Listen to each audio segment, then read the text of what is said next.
आज ना मेरा बिल्कुल व्लॉग बनाने का मन नहीं हो रहा था, क्योंकि पता नहीं, एक तो इतना काम हो रहा है ना खेतों का, तो उस हिसाब से मुझे ये व्लॉग बनाने का मन ही नहीं करता है।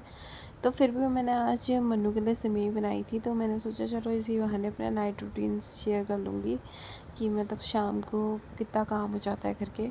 क्योंकि ऐसा है ना यार, इस टाइम पे मतलब जो भी खेती वाला होगा ना, वो हर कोई रिलेट करता होगा कि कितना काम हो जाता है खेती वालों के लिए। तो मैंने मन्नू कहती थी दीदी मेरे लिए सिवई बना दे, तो फिर मैंने उसके लिए सिवई बनाई। मतलब पहले रोटी सब्ज़ी बनाई, भिंडी की सब्ज़ी बनाई, मन्नू ने सब्ज़ी वगैरह काटी थी, सब कुछ गया हुआ था। मतलब वो जब से आई है ना, मेरी बहुत हेल्प करती है। तो फटाफट से मैंने सिवई वगैरह मतलब सब्ज़ी वगैरह बना दी थी और रोटी भी बना दी साथ ही साथ। फिर उसके बाद मैंने फटाफट से घी रख दिया था, मतलब उसमें कढ़ाई में। मुझे सिवई ना डेग में से, किसी को टेक में अच्छी लगती है, टेक मतलब भगोना, आप लोगों को पता ही होगा। तो मुझे तो कढ़ाई में ही अच्छी लगती है। फटाफट से मैंने कढ़ाई में डाली, और मुझे लोहे की कढ़ाई में बाकी अच्छी लगती है।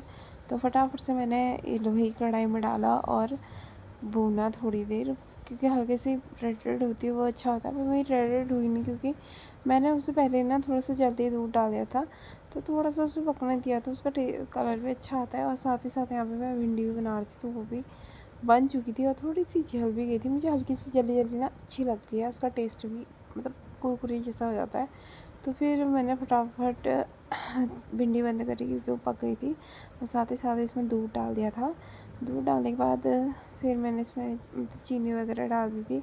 तो मम्मी कह रही थी क्या कहते हैं, मैं तब तक थोड़ा सा बर्तन है वो धो देती हूँ। तो मम्मी ना मेरी बहुत हेल्प कर देती है, मम्मी मन्नू सब हेल्प करते हैं। और यहाँ पे मैं हार्दिक को पढ़ाने के लिए जैसे ही कोशिश करती, हार्दिक की नौटंकी देखो, बिल्कुल नहीं पढ़ने के लिए नहीं मैं तैयार हो रहा था। कसम से मुझे तो समझ ही नहीं आता मैं इस बच्चे को कैसे पढ़ाऊँ करके। उसके पापा का भी आज सर दर्द हो रहा था, तो वो भी बैठे हुए थे। यहाँ पे उदित आ गया था पढ़ने के लिए कहने के लिए। तो मैं कह रही थी उदित से, उदित तेरा ही भाई है बिल्कुल सेम। तो उदित हंस रहा था, चाची ने वो तो पता नहीं क्या हो गया है, पढ़ने का नाम ही नहीं है। और सभी लोग खाने के लिए बैठ गए थे, मन्नू भी बैठ गई थी खाने के लिए। तो मन्नू खुश हो रही थी सिवई बनाई है करके। फिर हम लास्ट में हम लोगों ने भी खाया। मम्मी मम्मी से कह रही थी मैं बिल्कुल हरी साड़ी में, तो बिल्कुल मम्मी खतरनाक ही लग रहे हो। और मन्नू यहाँ पे बर्तन धो ही रही है। मैंने हार्दिक से कहा, हार्दिक दवाई का ढक्कन खोलते, पता नहीं इतना टाइट है ना, खुलता ही नहीं है। तो हार्दिक पता नहीं बच्चों के हाथों में क्या होता है, समझ ही नहीं आता, पता नहीं कैसे खोल देते हैं।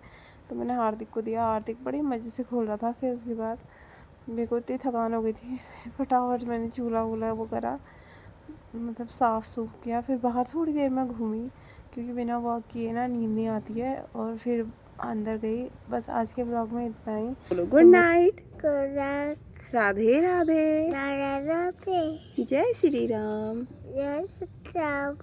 शुभ रात्रि, ओके, बाय बाय।